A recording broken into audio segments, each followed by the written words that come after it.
Event organise ಮಾಡಿದ್ರೆ ಏನು ಮೊದಲೆಲ್ಲ ಬೆಂಗಳೂರು, ಗೋವಾ, ಮುಂಬೈದಲ್ಲಿ ದೊಡ್ಡ ದೊಡ್ಡ ರೀತಿಯಾದಂಥ ನ್ಯೂ ಇಯರ್ ಸೆಲೆಬ್ರೇಷನ್ ಆಗ್ತಾ ಇತ್ತು. ಈಗ ಟಿಯರ್ 2 ಸಿಟಿ ಬೆಲ್ಗಾಮ್ದಲ್ಲೂ ಕೂಡ ಜನ ಇದನ್ನ ಎಕ್ಸ್ಪೆಕ್ಟ್ ಮಾಡ್ತಾ ಇದ್ದಾರೆ. ಅದಕ್ಕೆ ನಮ್ಮದು ಹೋಟೆಲ್, ಇದು ವೆಲ್ಕಮ್ ಹೋಟೆಲ್, ಇಡೀ ಬೆಲ್ಗಾಮ್ದಲ್ಲೇ ಅತಿ ದೊಡ್ಡ ಹೋಟೆಲ್ ಇರೋದ್ರಿಂದ ನಾವು ನ್ಯೂ ಇಯರ್ ಸೆಲೆಬ್ರೇಷನ್ ಕೂಡ ಅತಿ ದೊಡ್ಡದಾಗಿ ಮಾಡ್ತಾ ಇದ್ದೀವಿ. ಸುಮಾರು 8ರಿಂದ ಹಿಡ್ಕೊಂಡು 12ರವರೆಗೆ ಬ್ಯಾಕ್ ಟು ಬ್ಯಾಕ್ ಆಕ್ಟಿವಿಟೀಸ್ಗಳನ್ನು ನಾವು ಇಟ್ಟಿದ್ದೀವಿ.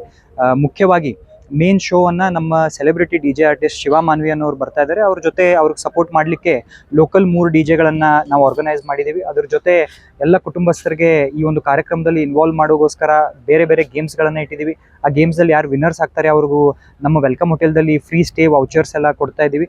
ಮತ್ತು ಅದ್ರ ಜೊತೆನೇ ಮುಖ್ಯವಾಗಿ 12 ಗಂಟೆಗೆ ರಾತ್ರಿ ಏನು ಕೌಂಟ್ಡೌನ್ ಆಗುತ್ತೆ, ಆ ಕೌಂಟ್ಡೌನ್ಗೋಸ್ಕರ ನಾವು ಒಂದು ಫೈರ್ ಕ್ರ್ಯಾಕರ್ ಶೋ, 10 ನಿಮಿಷದ ಫೈರ್ ಕ್ರ್ಯಾಕರ್ ಶೋನು ಕೂಡ ಇಟ್ಟಿದ್ದೀವಿ. ಮತ್ತು ಅದ್ರ ಜೊತೆ ರಷ್ಯಾ ಮತ್ತು ಬಲ್ಗೇರಿಯಾದಿಂದ ಇಂಟರ್ನ್ಯಾಷನಲ್ ಪರ್ಫಾರ್ಮರ್ಸ್ ಬರ್ತಾ ಇದ್ದಾರೆ. ಅವರು ಏರಿಯಲ್ ಆ್ಯಕ್ಟ್, ಫೈರ್ ಆ್ಯಕ್ಟ್, ಈ ರೀತಿಯಾದಂಥ ಸಾಕಷ್ಟು ಪರ್ಫಾರ್ಮೆನ್ಸನ್ನು ಕೊಡ್ತಾ ಇದ್ದಾರೆ. ಸೊ 10ರವರೆಗೆ ಈ ಎಲ್ಲ ಆ್ಯಕ್ಟಿವಿಟೀಸ್ ನಡೀತದೆ. ಅದಾದಮೇಲೆ 10ರಿಂದ 12ವರೆಗೂ ಮೇನ್ ಏನು ಸೆಲೆಬ್ರಿಟಿ DJ ಇದ್ದಾರೆ ಅವರು ಆ ಸ್ಟೇಜನ್ನು ತೊಗೊಂಡು ಎಲ್ರಿಗೂ ಕೂಡ ಮನೋರಂಜನೆ ಮಾಡುವ ಒಂದು ಪ್ರಯತ್ನವನ್ನು ಮಾಡ್ತಾರೆ. ಅದಕ್ಕೆ ಈ ರೀತಿಯಾದಂಥ ಸಿದ್ಧತೆಯನ್ನು ನಾವೆಲ್ಲ ಟೀಮ್ದವರು ಕೂಡಿ ಮಾಡಿದ್ದೀವಿ ಅಂತ ನಿಮ್ಮೆಲ್ಲರಿಗೂ ಕೂಡ ಹೇಳಲಿಕ್ಕೆ ಇಷ್ಟಪಡ್ತೀನಿ.